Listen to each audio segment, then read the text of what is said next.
Hello and welcome. This is Mahesh Thakur. I am the VP of Product at GoDaddy with prior experience working at Amazon, Microsoft, Intuit, and Intel. 2020 has been a very interesting year. It's a year like no other in our lifetime. We have all relied on technology in every area of our life, from virtual meetings to online workouts to telehealth. Every part of our life is now more connected, more online than ever. Small businesses and businesses who had limited online presence have now been forced to fully go digital. GoDaddy, as an example, recently surpassed 20 million paying customers. Enterprises and consumer brands have done everything they could to adapt to the uncertainties of 2020. Today, I have a very bright panel here with me. We will discuss how 2020 has impacted customer expectations and how that will further shape customer experience of the products that we build now and in the future. With that, I would love to welcome the panel and invite them here to introduce themselves. Hi, everyone. My name is Daniel Chu. I'm the Chief Product Officer at Waymo. Waymo is an autonomous driving technology company, and our mission is to make it safe and easy for people and things to get where they're going. Hi, everyone. I'm Janice Lee, and I'm the Chief Product and Market Officer for a company called Helpshift. Helpshift is the industry's only mobile-first customer service platform that powers the help experience that you'll find inside the world's top mobile games and mobile apps. Our customers are mainly B2C brands who believe in a modern approach to delivering help to a mobile native audience. And finally, my name is Shailesh, and I'm the head of product at Sendbird. Sendbird provides feature-rich and scalable chat APIs that can be fully customized for mobile and web applications. And our customers tend to be also B2C companies in verticals like ride-sharing, on-demand services, dating, and games. That's wonderful. Super excited to be here with you all. Welcome again, Daniel, Janice, and Shailesh. I would love to get us started and would love to hear about what are the products that you're building and who is your customer type? Sure, let me kick it off then. So for Waymo, in some ways, we have one product. Our core product is what we call the Waymo driver. And that's really our autonomous driving technology. So that's our software and suite of hardware, focusing on L4 technology, right? So allowing the car to go from A to B without human intervention at all. So it's very different from driver assist technologies that still require a human driver. That said, in today's context of today's panel of looking at our consumers and our customers, there's a number of applications of our Waymo driver, right? So we can look at Waymo One, which is our application for moving people. So that's our Waymo Run ride hailing service. But we also work with, for instance, ride hailing companies like Lyft. And then also on Waymo Via, which is moving goods, we also have customers in terms of trucking fleets and in terms of local delivery partners. So that would be a summary of kind of the product that we work with. Over to you, Janice. Great. So when you think about Helpshift, we want you to think mobile help. And why we say we're the world's only mobile-first customer service platform is that most help experiences today are not delivered native to the app experience. It's delivered via phone, via email, chat, perhaps on the website. So we take a very different approach to enabling support teams to deliver a help experience that's really purpose-built for today's users. And so we employ a lot of technologies like chatbots and automation, asynchronous messaging. But really our secret sauce is the fact that we've created an SDK that embeds into any mobile app or mobile game so that the experience is well integrated for a user to actually never have to leave the app. And yes, we support web channels and email and things like that, but really the primary or preferred mode of communication for any user who's seeking help truly is to stay in the app.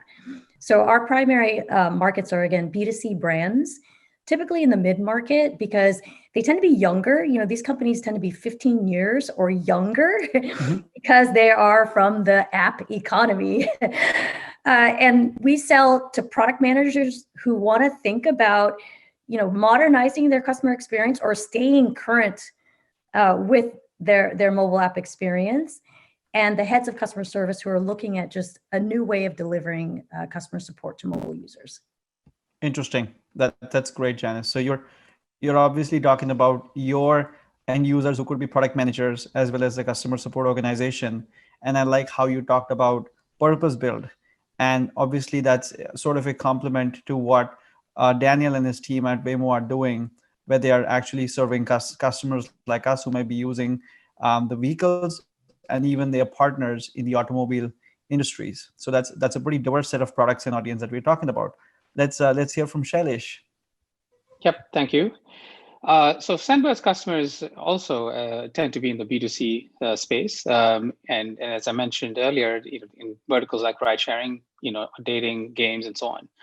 The buying persona also tends to be the product manager.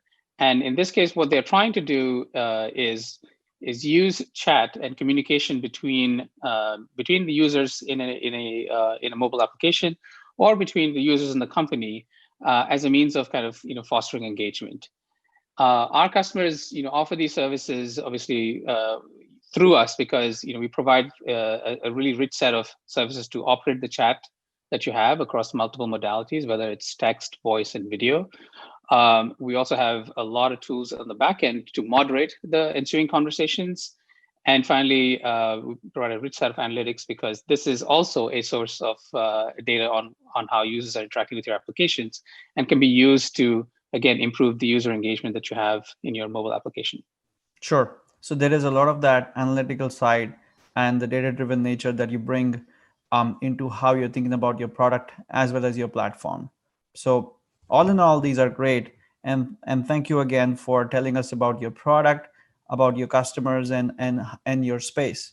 As you think about your ecosystem, and also how dramatic 2020 has been, what are some of the crises that your specific industries or markets are facing at the moment?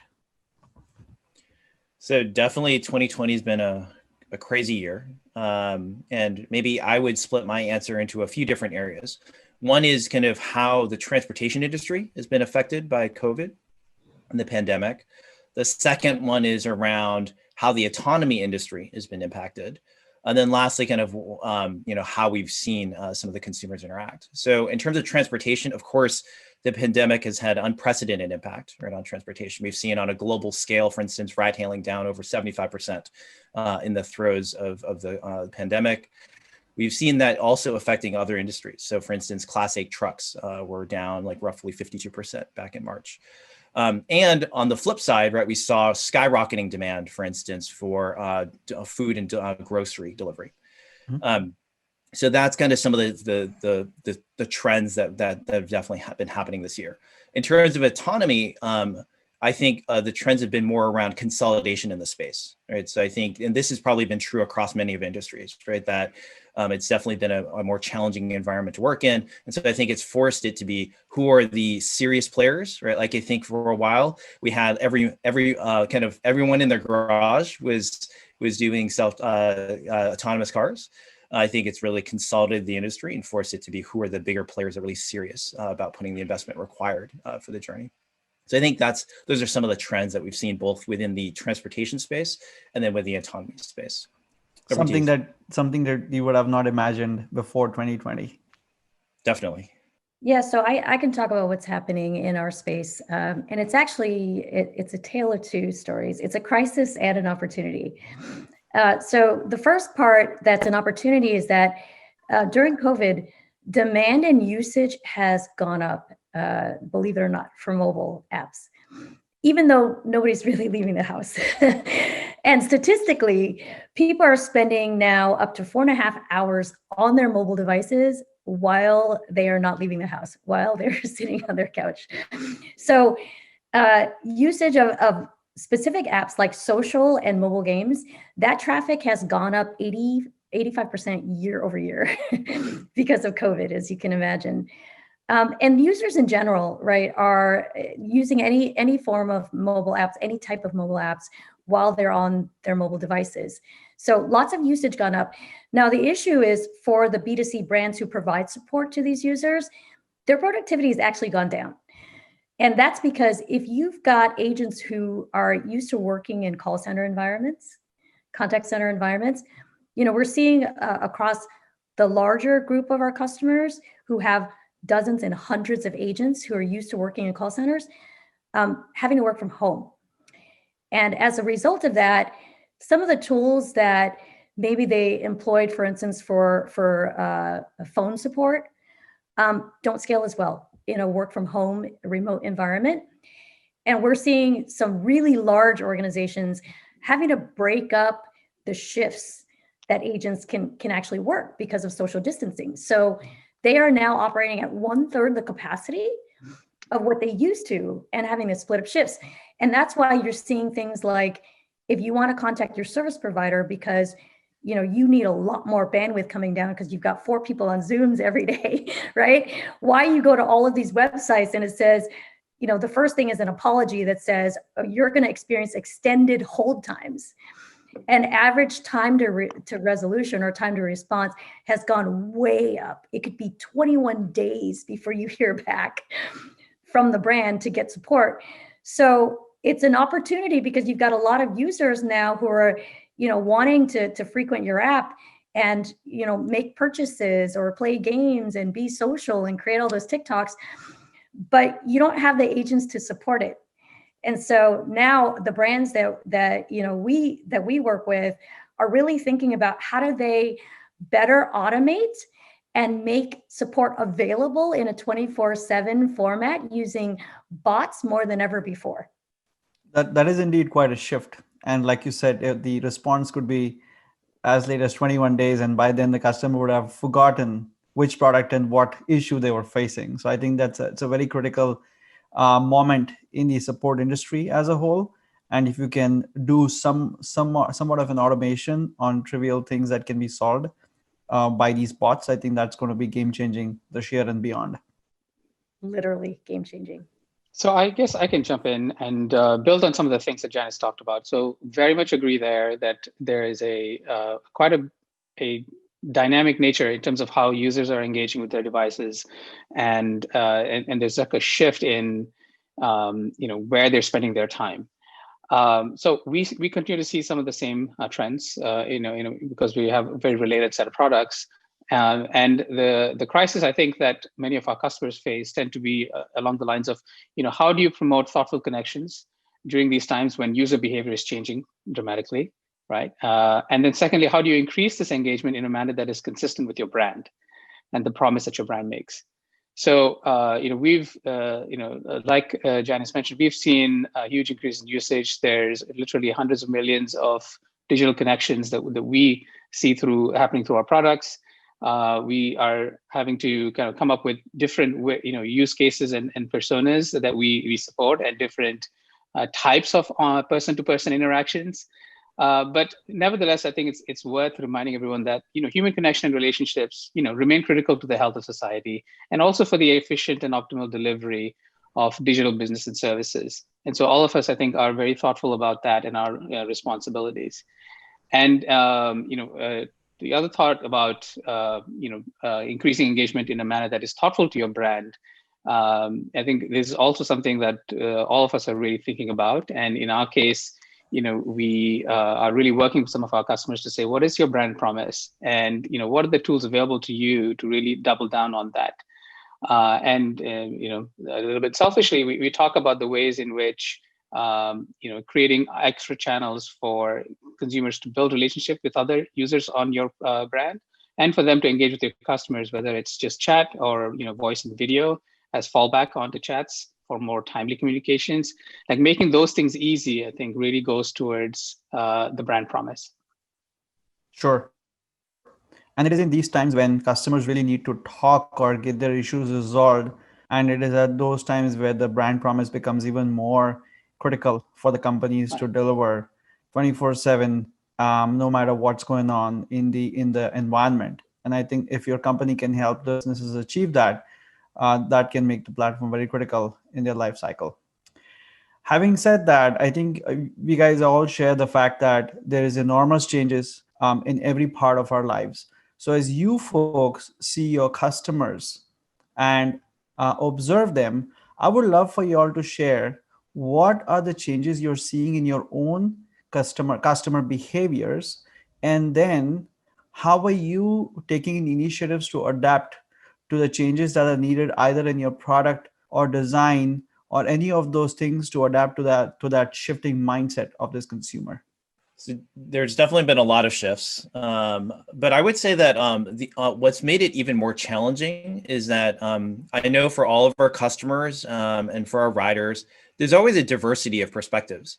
But I do think that COVID has kind of accentuated that, right? And that across the spectrum, there's such a different response and even over time. And so I think for us, when we look at our ride-hailing service, for instance, we turned it down in March to be really in the interest of being really conservative and safety, just being safe there. But as soon as we did that, we have a lot of responses from our riders, right? Saying, hey, we want that service back up. You know, we're depending on it. And so we're needing to use kind of other alternatives. And they embraced the benefits of, for instance, the Waymo service. So I think that's one, was just the diversity of opinions. I think we've definitely trended towards, safety being at the core of what we do. And so we've added a number of safety features on top of what we already had, right? And so on October 8th, we launched fully driverless or fully autonomous drives to our Waymo One ride-hailing service. That's our commercial ride-hailing service. We've been doing that for a while with more of our what we call early rider program. So that was one thing that was an important step for us. Second step was we did add a number of features that were relevant to the COVID environment. So for instance, we've added a feature that we call cabin air flush. So between every ride, it actually flushes all of the air given that, respiratory transmission. So there's, added additional things like, protective barriers within the car. So I guess locally to your point, right, like I think we've made adjustments to make sure our product adjust to consumer preferences and our rider preferences given the environment. But I do think it's challenging given that there is a lot of difference of opinion. So for instance, for our riders, we require them even with when they have the car themselves, wear a mask. And people react differently, but I think we always want to be on the edge of safety, what's safe for our team, for our partners, and for our riders. Awesome. So those are some of the changes that we've seen. Driverless car and the cabin air flush are exactly the kind of things this environment needs right now. And I think that's one of the most innovative things a company like Waymo could do to serve their customers and keep them safe at these times. So I think that's nice work by you and your team. Thanks. All right, Janice? Yeah, so, I talked about usage patterns going up with mobile apps nowadays. And really, a lot of that is leading to two things: the shortening of attention spans of mobile users or any technology user nowadays. In fact, if you're a digital native, your average attention span is now officially shorter than a goldfish. So goldfish have an average attention span of 8 seconds.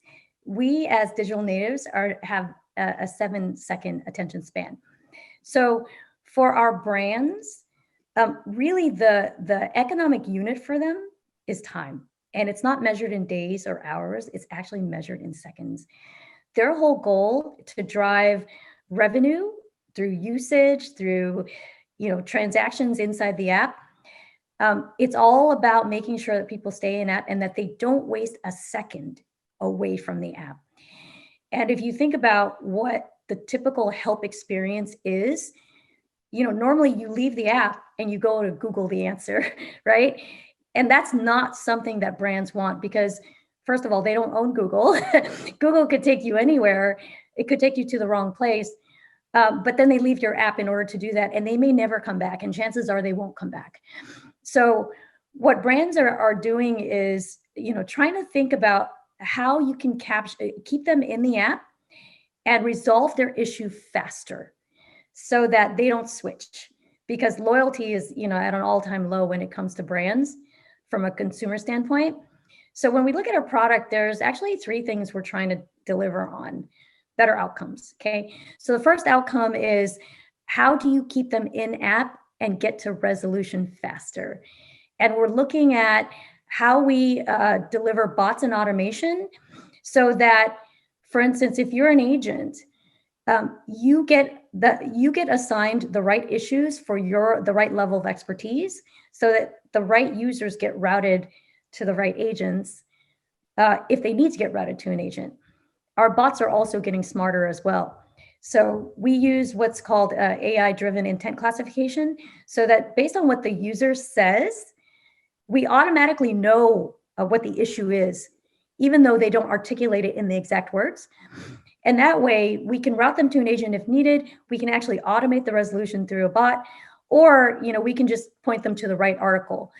And one of the classic issues that a lot of companies have is oftentimes their first line of defense for help is send them to the help center, send them to the FAQ. So we're working on how do we optimize FAQs, for example, so that when users go and search for FAQs, you can find it faster in the app. But if you do have to go out to Google, actually Google points you right back. So optimizing the SEO component of the help pages is another thing we're looking at. And then lastly, so agent productivity using bots, bot-assisted agents.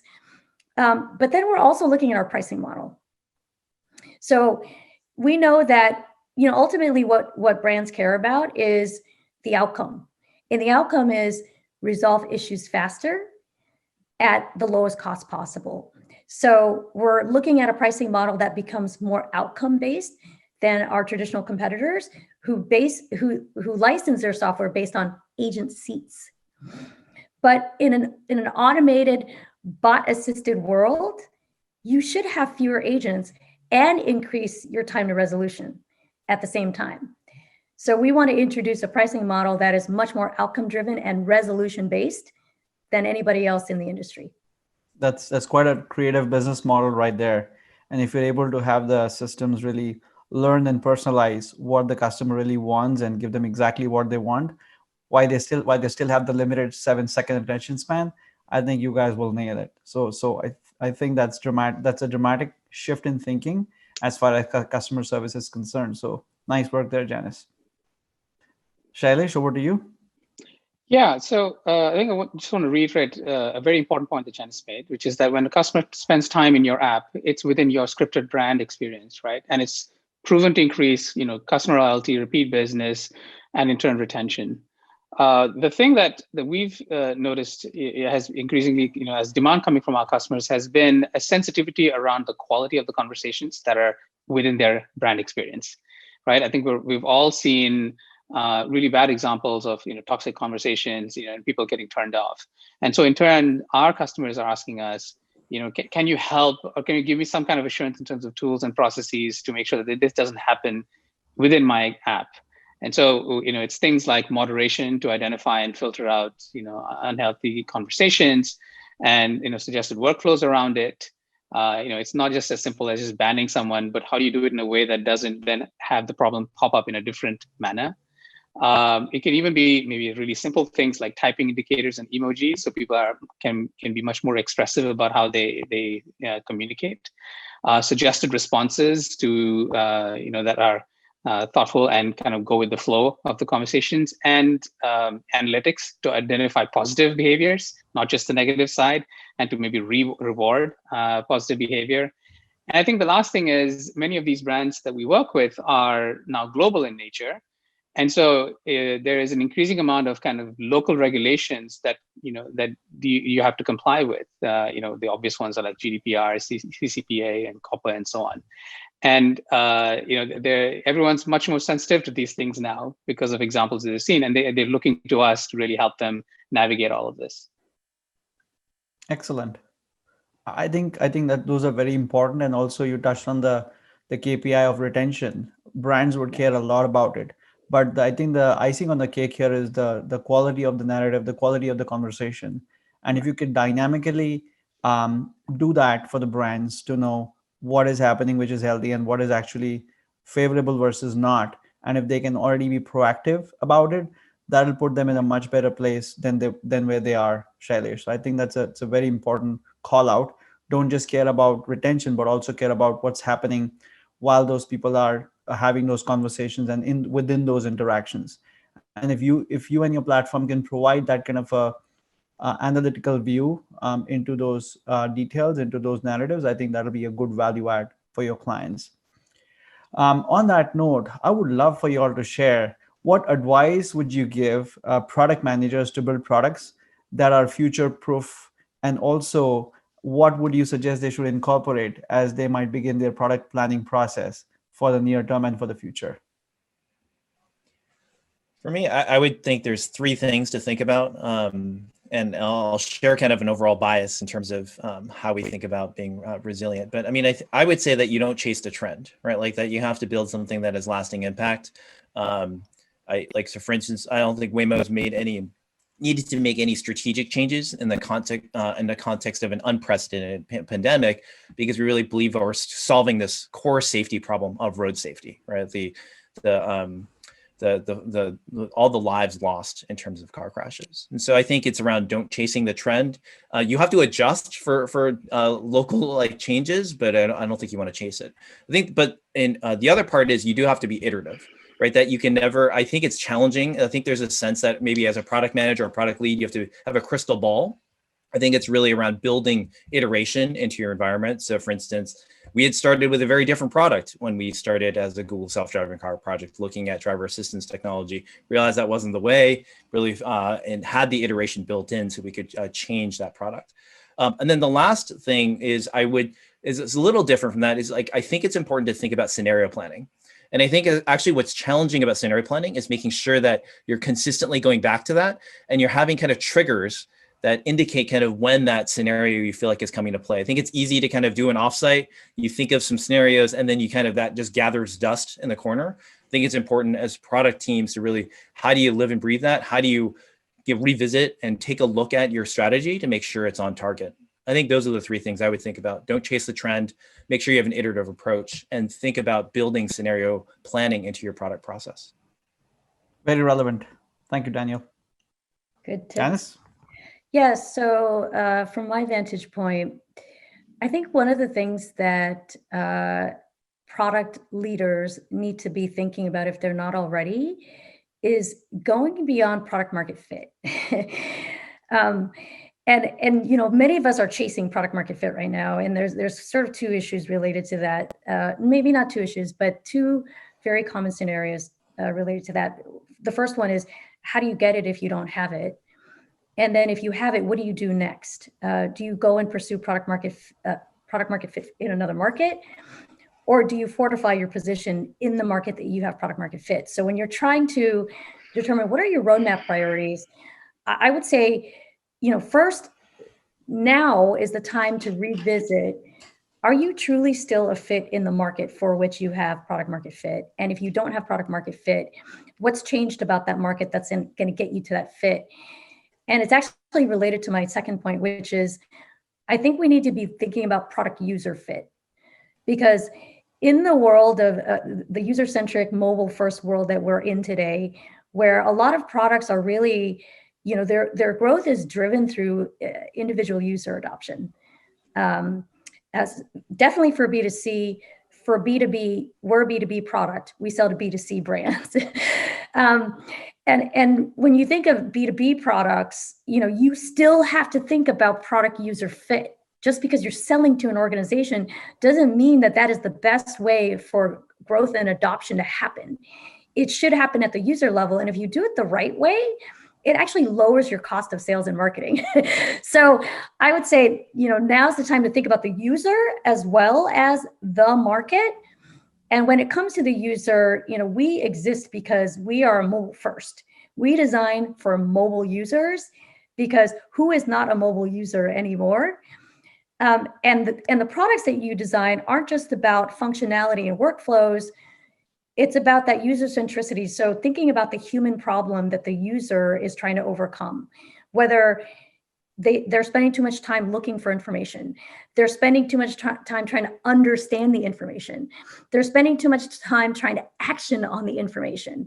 That's how I would look at designing products, is to solve for those human problems. And if you do that, then everything else follows. Excellent.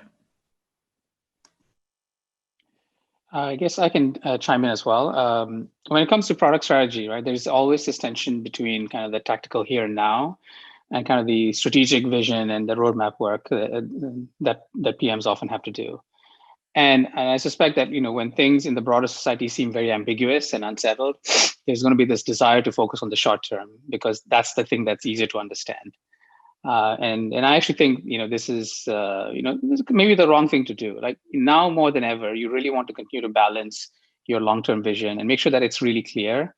And to Janice's point, that it still makes sense, that you still have the fit. Versus, and it's not to say that you ignore the changes, but, I don't think you should whiplash one way or the other, just based on what's going on. I think especially in times of uncertainty, it is helpful to reaffirm the North Star for your product, right? And your brand. And actually, interestingly, to do the same for your customers. So to make sure that you're still serving the thing that they are trying to achieve. And you'll often realize that one thing that never changes is good customer experience and a good, strong understanding of the customer journey, right? So I'd say that is still always the right case and the thing to focus on.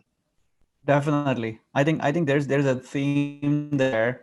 So you guys all as industry leaders shared some very important points here. The fact that think about the long term and don't compromise the long term because of all these events and incidents happening, and don't just be looking at the current trends or what's happening at the moment. What you really want to do is step back and continue to solve for that bigger mission, which will likely be the same for all of you all in your businesses, and your commitment to doing what you're doing for your customers and for your clients.